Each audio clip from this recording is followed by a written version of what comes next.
술술 풀리는 부동산법 이하린 변호사입니다. 술술 안녕하세요. 법무법인제유 대표 변호사 김상근입니다. 반갑습니다. 이하린 변호사님. 네. 반갑네요. 엄청 오랜만에 영상을 네네. 찍죠. 이제 코로나 다 나았습니까? 네. 목소리가 조금 안 좋긴 한데 살만해졌습니다. 예, 아주 다행입니다. 그만하셔가지고 예, 백신 뭐 확실하게 맞으셨네요. 네. 예, 방송 시작할까요? 네.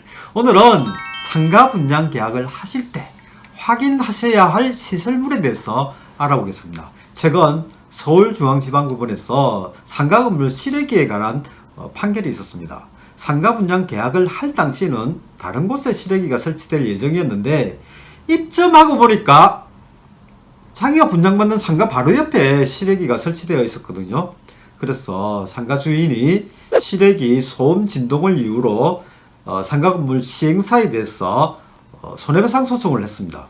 소송 중에 감정을 해보니까 실외기 소음 진동으로 인한 상가시가 하락분이 분양가 대비 무려 약 24%, 예, 금액으로는 약 무려 1억 6,200만 원 하락하는 것으로 감정되었습니다. 24%면 거의 4분의 1 가격인데 네, 그렇네요. 실외기가 있다는 이유만으로 시가 하락이 이렇게 크다는 게 좀 놀랍습니다. 예. 저도 실외기 소음 진동이 그렇게 심한가 싶어서 아는 그 부동산 중개사 분께 여쭤봤거든요. 그랬더니 대형 상가 건물 실외기는 소음하고 진동이 장난이 아니라고 합니다. 그런데 이 판결에서는 집합 건물의 경우에는 다수 세대가 공동으로 이용하는 뭐 그런 실외기에서 발생하는 어느 정도의 불편은 감수해야 된다는 등을 이유로 해서 시가 하락분 중 70%만 손해배상하는 것으로 판결됐습니다. 따라서 이 판결에 의하면 상가 분양 계약 당시 몰랐던 실외기라더라도 소음 진동 피해로 인한 손해액 중 일부만 손해배상 받을 수 있다라는 거라서 상가 분양 받으시는 분은 상가 건물 실외기 어디에 위치하는지 잘 확인하셔야 하겠죠. 네. 네, 한 가지 의문이 드는 게 이제 말씀하신 거는 실외기가 애초에 계획된 것과 다른 곳에 이제 설치가 된 경우인데 네. 처음부터 이제 그 분양받는 상가 옆에 실외기가 설치될 예정이었고 또 실제로 거기에 실외기가 설치가 된 경우에 네. 근데 일반인들은 이게 실외기가 그렇게까지 엄청난 소음과 진동을 가지고 오는지 잘 모르는 경우도 있을 것 우리도 잘 같거든요. 모르잖아요. 네. 네. 근데 그런 경우에도 손해배상 청구가 가능할까요? 그 의문에 대한 판결이 또 다른 또 판결에서 있었습니다. 해답이 있었습니다. 서울고등법원 판결인데요. 이번에는 상가 내에 기둥이 있는 경우였습니다. 네.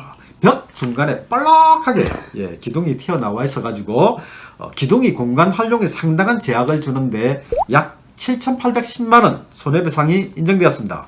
판결서를 보면 상가 내에 기둥이 존재하는 점이 도면상 표시되어 있다 하더라도 그 도면에 표시되긴 했다 이 말이네요. 네모나게 이제 표시가 되니까. 예. 네. 분양받는 사람이 기둥의 존재나 크기 등에 관해 당연히 알고 있었을 것이라고는 예상할 수 있지 않다. 예상할 수 없다. 분양받는 사람이 기둥의 존재나 크기 등을 확인하지 않은 과실이 있다 하더라도 있기는 있다 이 말이네요. 네. 있다 하더라도 이런 사정만으로 분양회사의 고지 의무가 면제되진 않는다. 그리고 고지 의무 위반으로 인한 손해배상 책임도 면제되는 거 아니다.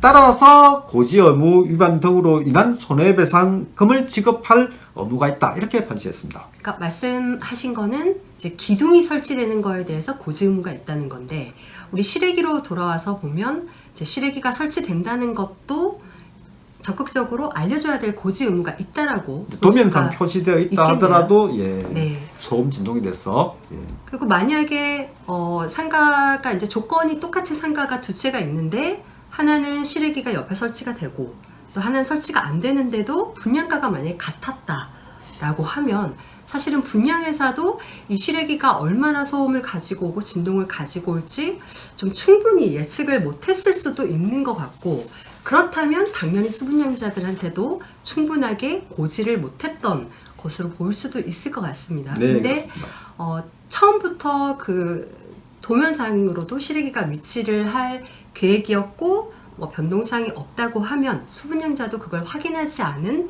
과실이 어느 정도는 인정이 될 것 같아요. 네네. 그래서 손해배상 금액이 있다 하더라도 과실상계가 돼서 인정이 될 것 같은데 한 50% 정도 인정되지 않을까 싶습니다. 네, 저도 그렇게 생각합니다. 네. 상가 분양 계약을 하실 때는 그래서 시래기가 분양받는 상가 바로 옆에 있는지 없는지 아니면 상가 내에 기둥이 있는지를 잘 확인하셔야 되겠습니다.